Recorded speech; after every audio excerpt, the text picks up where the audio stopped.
बिस्मिल्लाहिर्रहमानिर्रहीम। आज का हमारा टॉपिक है गोल्जी अपरेटस, जो कि हम देखेंगे आज इस टॉपिक को एमडी कैट के लिहाज से। और क्या होता है गोल्जी अपरेटस, इसकी क्या स्ट्रक्चर है, इसका फॉर्मेशन कैसे होता है। बेसिकली जो गोल्जी अपरेटस है, इसका इंटरलिंक जिसके साथ है वो है ईआर। मतलब कि इसकी फॉर्मेशन और इसका जो रोल है वो सारा का सारा डिपेंड करता है। जो हमारा पीछे का लेक्चर था जिसका नाम था ईआर ही इसकी फॉर्मेशन को कंट्रोल करता है। ईआर ही की वजह से इसका फंक्शन या इसका रोल प्रॉपर हो पाता है। बेसिकली गोल्जी अपरेटस कैसे बनता है, कैसे देखते हैं आज इसको। जो आपके पास ईआर है, यहां पे कुछ वेजिकल्स निकलते हैं और उन वेजिकल्स को नाम देते हैं ट्रांसपोर्ट वेजिकल्स। और वो जो ट्रांसपोर्ट वेजिकल्स है उनके अंदर जितना मटेरियल है अभी इन्होंने और मॉडिफाई होना है। तो कुछ ऐसे वेजिकल होते हैं जो कि मॉडिफाई फॉर्म में निकल आते हैं, जैसे पर ऑक्सीसोम यहां से फॉर्मेशन होता है ईआर से, ग्लाइऑक्सीसोम वो भी ईआर से फॉर्मेशन हो जाता है। मगर कुछ ऐसे वेजिकल्स होते हैं, कुछ ऐसे केमिकल्स होते हैं जिन्होंने आगे मॉडिफाई होना होता है और वो मॉडिफाई होने के लिए आगे ट्रांसफर होते हैं गोल्जी अपरेटस की तरफ। उन वेजिकल्स को नाम देते हैं ट्रांसपोर्ट वेजिकल्स।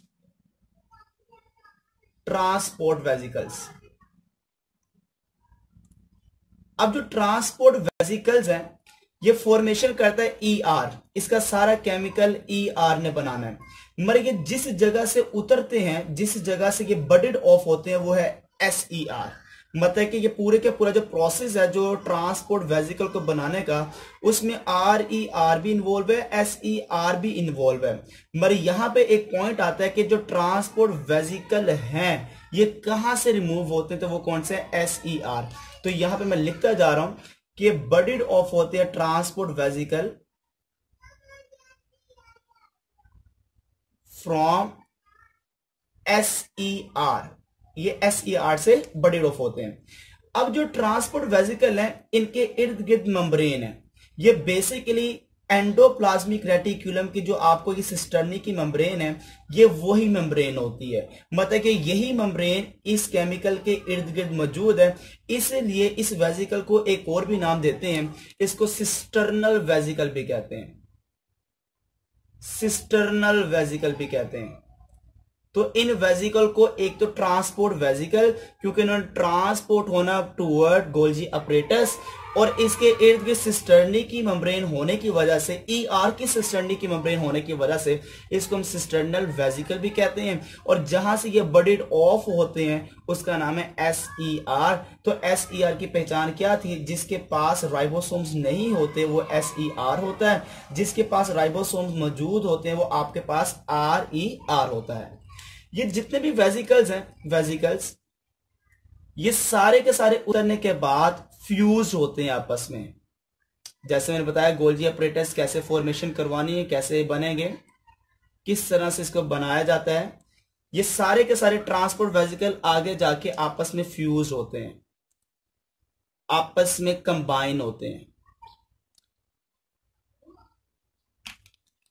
और इनका केमिकल मटेरियल आ गया। जब ये आपस में फ्यूज होते हैं वेजिकल्स जो कि ट्रांसपोर्ट वेजिकल्स हैं, तो फ्यूज होने के बाद ट्रांसपोर्ट वेजिकल हैं ये आगे जाके आपस में फ्यूज हो जाएंगे। और जब ये आपस में फ्यूज हो जाएंगे तो फ्यूज होने के बाद एक सैक लाइक स्ट्रक्चर बनेगा जो फ्लैटेंड सैक लाइक होगा।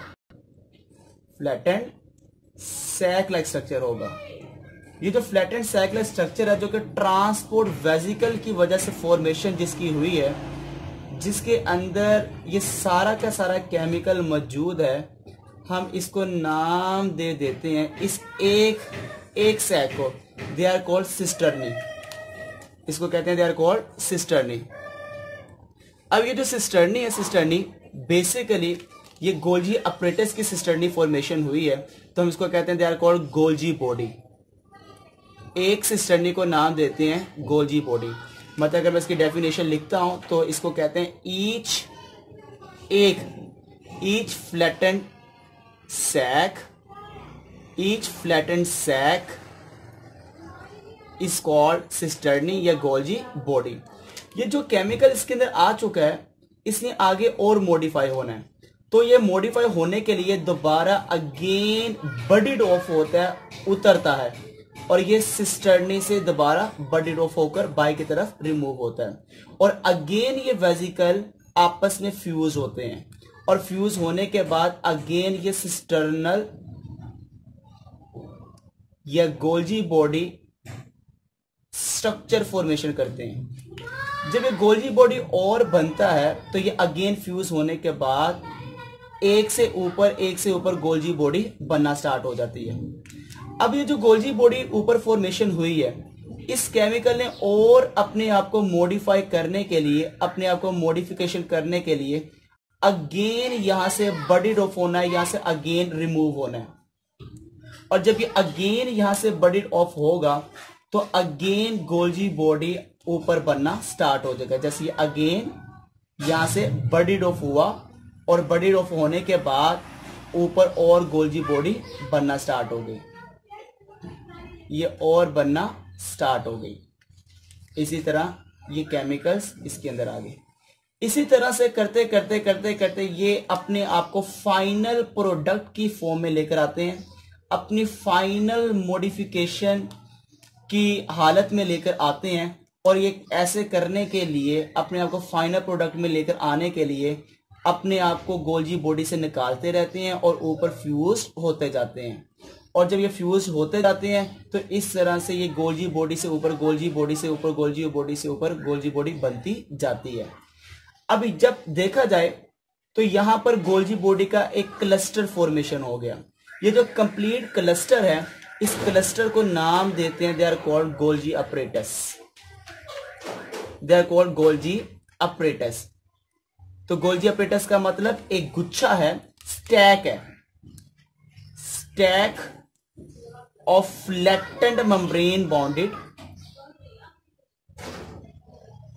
Flattened membrane bounded cisternae,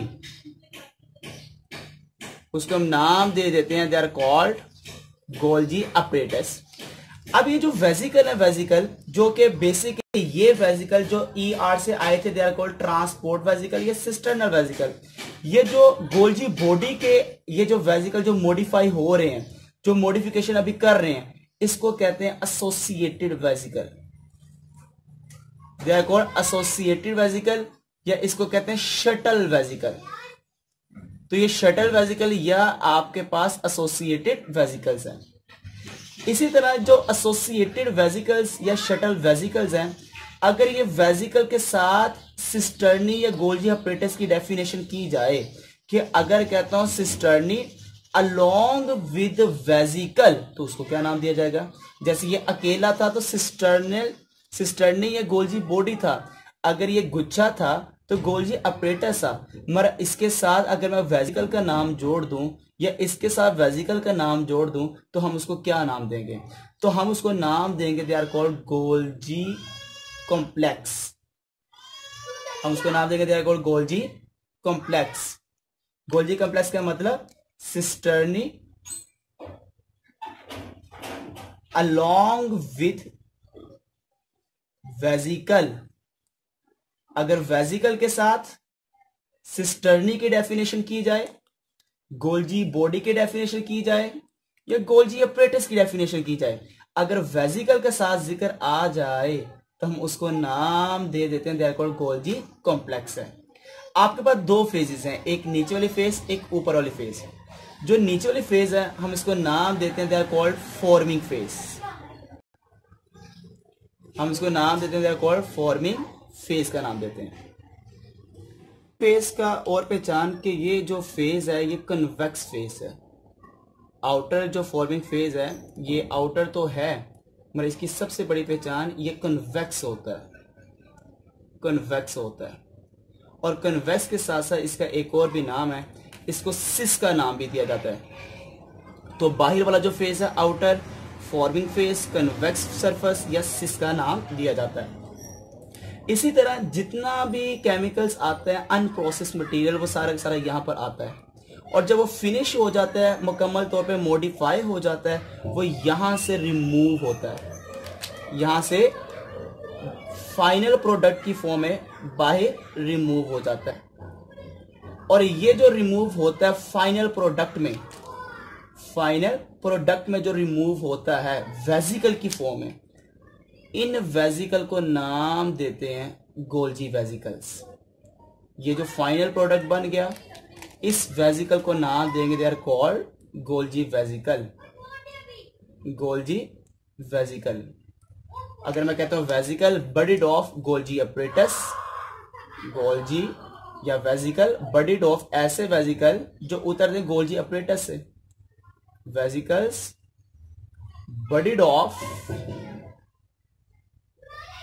Golgi apparatus. तो गोल्जी अपरेटस से जो वेजिकल बाय रिमूव होंगे हम उसको नाम दे देंगे, they are called Golgi vesicle. ये था आउटर फेस, जहां से ये गोल्जी वेजिकल निकलते हैं हम इनको कहते हैं दे आर इनर फेस। ये इनर फेस है। इनर फेस की पहचान ये कॉनकेव होती है, कॉनकेव होती है। इसके बाद यहाँ पे फाइनल प्रोडक्ट बनता है, इसलिए इसको कहते हैं मैच्योरिंग फेस। ये मैच्योरिंग फेज या ट्रांस फेज कहलाती है। Trans phase, maturing phase, inner phase, या इसको कहते हैं कॉनकेव फेज का नाम दिया जाता है। अब जो फॉर्मिंग फेज है, इसके पास जो भी केमिकल आता है, जो भी मटेरियल आता है, वो अनप्रोसेस्ड मटेरियल अगर आपको नजर आता है, जिसके ऊपर काम होना है, जिसको मॉडिफिकेशन करनी है, जिसको मॉडिफाई करना है, अनप्रोसेस्ड मटेरियल, वो सारा का सारा आपको नजर आता है फॉर्मिंग फेज की तरफ। और जितना केमिकल मॉडिफाई हो चुका होता है वो सारा का सारा प्रोसेस मटेरियल आपको नजर आता है। प्रोसेस मटेरियल जिसको मॉडिफाई कर चुके हैं, जिसके अंदर हर एक चीज की मॉडिफिकेशन कर दी जाती है, वो आपको प्रोसेस मटेरियल नजर आता है मैच्योरिंग फेज या इनर फेज की तरफ। अब बेसिकली देखा जाए, जो गोल्जी अपरेटस है, गोल्जी अपरेटस, इसके काफी ज्यादा रोल में से सबसे इंपॉर्टेंट जो रोल है वो 3 है। सबसे पहला रोल कि सबसे पहला देखा जाए ये सेलुलर सिक्रीशन करवाता है। सेलुलर सिक्रीशन पहला, अगर इसका रोल मैं लिखता जाऊं तो सबसे पहला रोल लिखूंगा सेलुलर सिक्रीशन करवाना। आपको पता है जितना भी सेल के अंदर सिक्रीशन होती है बाहर की तरफ, वो सारी की सारी सिक्रीशन जिसके ऊपर डिपेंड करती है वो गोल्जी अपरेटस है। जैसे आप कह सकते हैं पैनक्रियाटिक जूस। तो जो पैनक्रियाटिक जूस है ये बेसिकली इसकी सिक्रीशन अंडर कंट्रोल है किसके? गोल्जी अपरेटस के। जैसे फॉर एग्जांपल देखा जाए, सबसे पहले गोल्जी अपरेटस क्या करता है? रिसीव करता है केमिकल को, जैसे मैंने अभी बताया, रिसीव करता है केमिकल को। रिसीव करने के बाद उसको क्या करेगा? मॉडिफाई करेगा। मॉडिफाई करने के बाद उसको फिनिशिंग प्रोडक्ट में लेकर आएगा, आखिरी प्रोडक्ट में लेकर आएगा, और उसी फिनिशिंग के बाद उसको आखिर में पैक कर देगा, उसकी पैकिंग करेगा। तो वो पैकिंग करके उसको बाहर की तरफ रिलीज करेगा, और वो जो पैकिंग होगी देयर कॉल्ड गोल्जी वेसिकल है। तो इसी तरह सेलुलर सिक्रीशन के बाद देखा जाए तो packing of material, packing of material ये भी इसी का रोल है।